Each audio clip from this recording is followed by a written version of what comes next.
Rajouri garden bypoll में Manjinder Singh Sirsa BJP के उम्मीदवार ने जीत हासिल कर ली है। सिरसा हमारे साथ खुद मौजूद हैं। सिरसा जी, इस जीत के पीछे सबसे बड़ी वजह आप क्या मानते हैं जिसके कारण आपको जीत हासिल हुई? देखिए, लोगों ने पिछली इलेक्शन में भी मेरे को जो मैं जीता था उससे 5000 वोट फालतू दिया था, लेकिन कांग्रेस और आपकी वोट ज़्यादा मिलकर ज़्यादा होगी दोनों। आप कांग्रेस ने अपनी वोट सब आपको डलवाई और मैं हार गया। लेकिन आम आदमी पार्टी ने जो पिछले 2.25 साल में दिल्ली के लोगों के साथ जाति की, काम धंधा बंद कर दिया, बहाना लगाना शुरू किया, मोदी जी काम नहीं करने देते। अब दिल्ली के लोग पूछते हैं कि जब तो आपको 15,000 की प्लेट में खाना खाना है तब तो आप मोदी जी रोकते नहीं हैं। जब 4 करोड़ रुपए आपको देना है जेठमलानी जी को तब भी आपको मोदी जी रोकते नहीं हैं। जब आपको 100 करोड़ रुपये का बंगला अपनी पार्टी के नाम कराना तब भी आपको मोदी जी नहीं रोक पाए।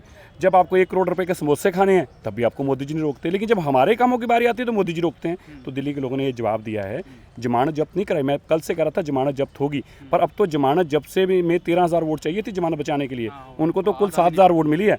तो ये जमानत जब्त से भी आधी जमानत, डबल जमानत जब्त हुई है ये। तो ये दिल्ली के लोगों ने मैसेज दिया है कि देश के अंदर जो सरकार एनडीए की चल रही है, श्री नरेंद्र मोदी जी की अगुवाई के अंदर लोग उसके साथ हैं और लोग चाहते हैं राजौरी गार्डन के अंदर कांग्रेस बिल्कुल गले तक आ गई आपके। ऐसा नहीं कहेंगे कि एक तरफा जीत हो गई हमारी? कांग्रेस का कमबैक भी मानेंगे? नहीं, कमबैक 15,000 वोट लास्ट टाइम तो जमानत जब्त हो गई थी, अभी तो काफी। हाँ, तो ऐसा दोनों में से एक। अब देखिए, दोनों पार्टियां लड़ रही हैं, तो अगर जो विरोध की वोट है वो किसी को तो डलेगी।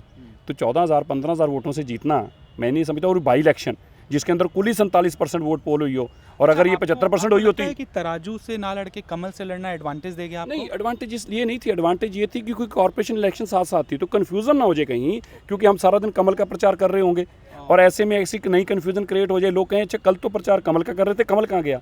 तो इसलिए ये तय किया गया, क्योंकि दोनों इलेक्शन साथ साथ में है, टाइम कम है, तो उस चुनाव चिन्ह पर इलेक्शन लड़ी जाए जिसकी पूरी दिल्ली में प्रमोशन हो रही हो। ये हाईलाइन है, मतलब शुरुआत हो गई है, किस तरह से देखेंगे? शुरुआत है दिल्ली के कॉर्पोरेशन इलेक्शन के साथ साथ दिल्ली सरकार के भी खात्मे की ये एक बड़ी, मैं समझता हूँ, शुरुआत है। सीधी टक्कर कांग्रेस? कांग्रेस तो वैसे ही जब तक राहुल गांधी जी लोगों की कुंडली में बैठे हैं, राहुल बैठे हैं कुंडली में, पहले राहुल बैठा करते थे, आजकल राहुल बैठ रहे हैं, तो जब तक राहुल कुंडली में बैठे हैं कांग्रेस का तो कुछ नहीं हो सकता। तो जाहिर तौर पर ये प्रतिक्रिया देते हुए मनजिंदर सिंह सिरसा जीत से खासे उत्साहित हैं और एमसीडी इलेक्शन से पहले बीजेपी की ये जीत कई मायनों में अहम है। कैमरामैन ललित के साथ तरुण कालरा, टोटल न्यूज़, दिल्ली।